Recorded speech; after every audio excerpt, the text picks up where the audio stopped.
વાવથરા જિલ્લાના ધરણીધર તાલુકાના રાછેણા ગામે વર્ષો જૂની માગણીનો સુખદ અંત આવ્યો છે, જ્યાં અંદાજે 2 કરોડ 10 લાખ રૂપિયાના અધધ ખર્ચે શાળાના નવીન બિલ્ડિંગના બાંધકામનું ભૂમિપૂજન કરવામાં આવ્યું છે। રાછેણા ગામના વિદ્યાર્થીઓ અને ગ્રામજનો છેલ્લા ઘણા વર્ષોથી શાળાના નવા અને સુવિધાજનક બિલ્ડિંગની આતુરતાપૂર્વક રાહ જોઈ રહ્યા હતા, જે પ્રતીક્ષાનો આજે અંત આવ્યો છે।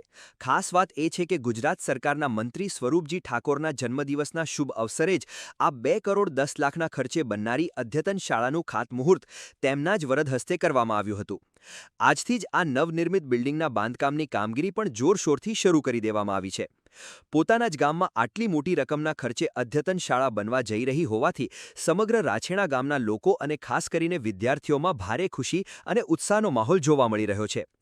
ગ્રામજનોએ મંત્રીશ્રીના આ લોકાભિમુખ કાર્યને બિરદાવી તેમને જન્મદિવસની શુભેચ્છાઓ પણ પાઠવી હતી। આજે રાછેણા ગામે નવીન સરસ્વતી રામ મકાનનું આજે ખાતમુહૂર્ત કરવામાં આવ્યું છે અને આજે ગામ લોકો અને તમામ કાર્યકર્તાઓ સાથે મળી અને આજે ખાતમુહૂર્ત કરી અને અહીંના દીકરા દીકરીઓ આની અંદર ભણી અને ખૂબ આગળ વધે અને ગામનું નામ રોશન કરે, એના માટે 2 કરોડ અને 10 લાખના ખર્ચે અમારી સરકાર, ભૂપેન્દ્રભાઈની સરકાર, ડેપ્યુટી સીએમ હર્ષભાઈની સરકાર તમામ એ મદદ કરી અને આજે આ રાછેણા ગામે જોરદાર બિલ્ડિંગ, સારામાં સારું બિલ્ડિંગ ઊભું થાય એના માટે આજે ખાતમુહૂર્ત કરીને ટૂંક સમયની અંદર આ બિલ્ડિંગ ઊભું થઈ અને દીકરા દીકરીઓ ત્યાં શિક્ષણ મેળવીને આગળ વધશે અને એમના મા બાપનું નામ રોશન કરશે, ગામનું નામ રોશન કરશે।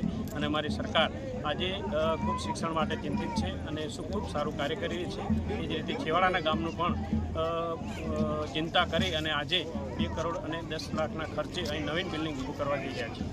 આ નવીન બિલ્ડિંગ કાર્યરત થવાથી ગ્રામ્ય વિસ્તારના ગરીબ અને મધ્યમ વર્ગના વિદ્યાર્થીઓને ગામમાં જ આધુનિક સુવિધાઓ સાથેનું શ્રેષ્ઠ શિક્ષણ મળી રહેશે, જેનાથી આવનારા સમયમાં આ પંથકના શૈક્ષણિક સ્તરમાં મોટો સુધારો જોવા મળશે। Hajaji Rajput, BK news channel, Tharad.